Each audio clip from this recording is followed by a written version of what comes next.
Честни избори, но не чрез наше МВР.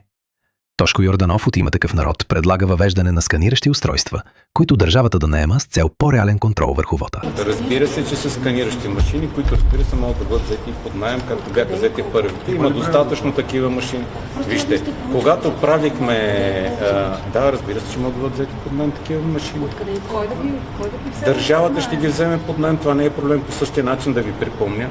Бяха взети и онези машини, които сега всички сме изпълнени със съмнение към тях, защото Кирил Петков и мисля, че кой беше то на БСП тогава?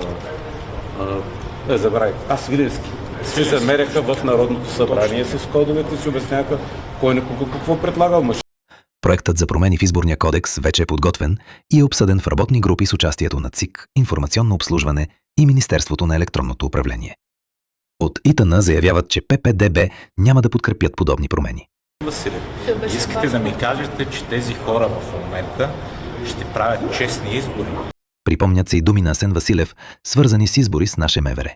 Опасно е да се подвеждаме по идеите на хора, които искаха да правят избори с тяхно МВР, които искаха да правят избори с хора, които са одобрени от посолството, които искаха да правят ала-бала.